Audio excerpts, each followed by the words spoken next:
ស្នេហាគឺជាការពុះកញ្ជ្រោលក្តីប្រាថ្នាគឺជាភ្លើងស្នេហ៍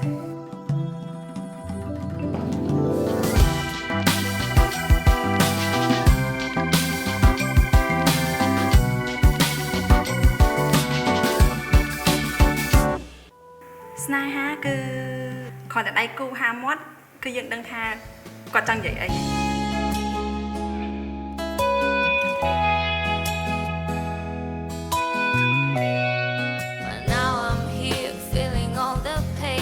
ពីហេតុក្រុមយ៉ាងតែខ្ញុំទៅគ្រាន់ជឿបាយ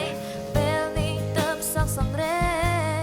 មិនចង់បានបងអ្នកម្ដងទៀតឡើយបើឯងស្អែកមកបានអត់បើឯងនៅនឹងល្អមិនទេរកកំហុសដែលបងមិនអាចលើកលែងជីវិតអូនព្រោះគ្មានបងបាច់វង្វេងដូចផ្សាយ Baby please forgive បងអញឆ្លាញ់គេដែរស្រឡាញ់អីគេអាហ្នឹង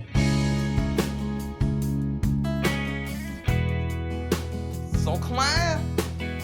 មិនធ្វើតាមចិត្តទេ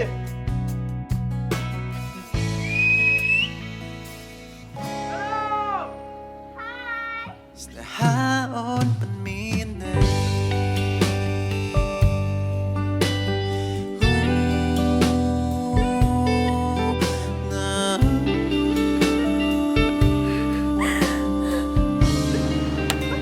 ស្នេហាអូនមិនមានទេស្នេហាមិនដឹងថាយកពីឲ្យមកដាក់ឲ្យត្រូវស្នេហាគឺវាធំមានចម្ងល់នៅក្នុងចិត្តរាល់ថ្ងៃហើយអ្វីថ្លៃមកស្នេហ៍ខ្ញុំប្រើស្នាមញញឹមដូចមុនអាគមសន្តំចិនមិនជឿជាក់លើខ្លួនឯងថានេះជាស្នេហាពិនតែបងមិនបានបង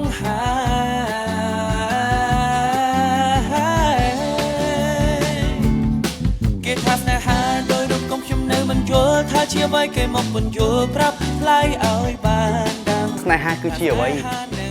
រឿងស្នេហាស្វ័យគុណ4